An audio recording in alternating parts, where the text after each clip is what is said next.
Fraser. So, what's the school of distributism about?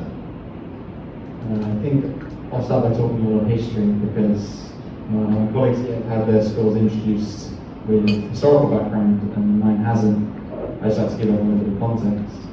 Distributism is basically the economic and political conclusion drawn by Catholic social teaching, drawn by some of the popes of the later 19th and early 20th century.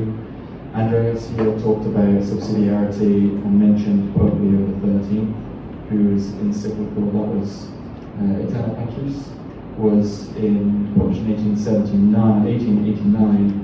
2 years later, Pope Leo XIII publishes Rerum Novarum, which is regarding new things, and in that he speaks about subsidiarity, he speaks about capitalism and socialism as emerging economic worldviews and the Industrial Revolution's effects that have accelerated economic problems in the Europe of his time.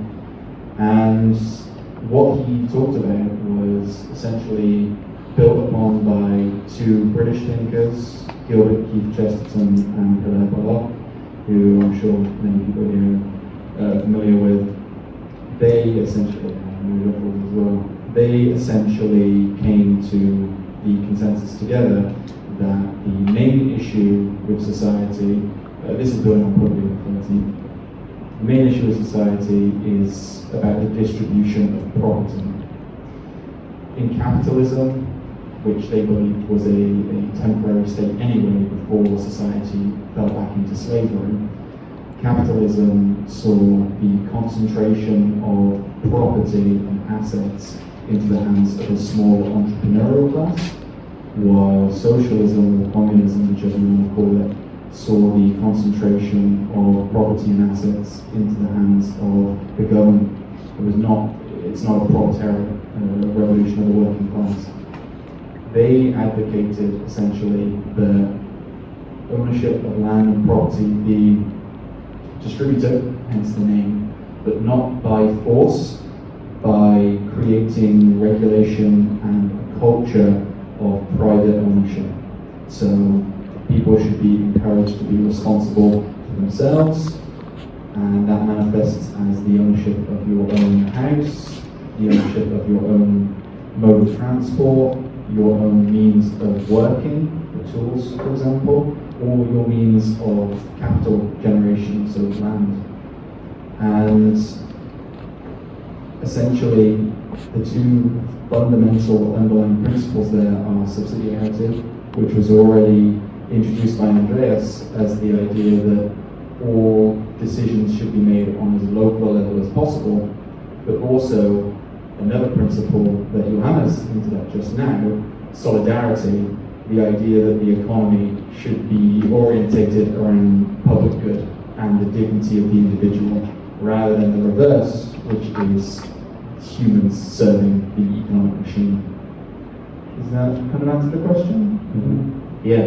What do you think, Fraser? You said ownership, being responsible for it is very important. We are here in Vienna, Austria, or Lower Austria, better to say, but we're in Austria, and especially here and around Europe, it's more like you being responsible seems like giving away to the state or to the insurance or to whoever. How do you see like this evolvement in the last centuries where we get? How do you see that?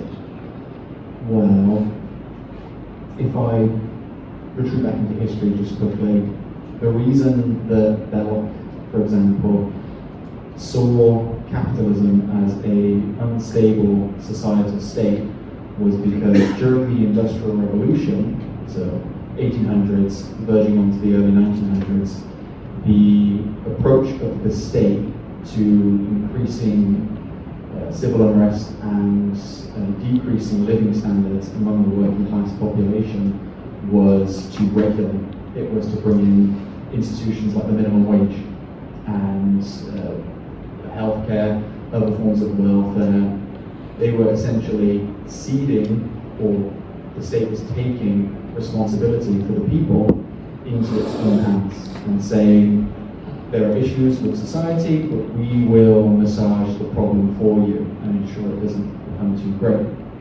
So if I could make a contribution, a modern contribution to the school of distributism, I would say that responsibility is the third principle of distributism, in the sense that people who are responsible for themselves and who are self-sufficient are more, well, they're more capable, essentially. They have more of a right to intervene in the democratic process, they have a greater ability to provide for themselves, and the only way to build responsibility is to take back from the state or from corporations the many responsibilities that they have taken from us.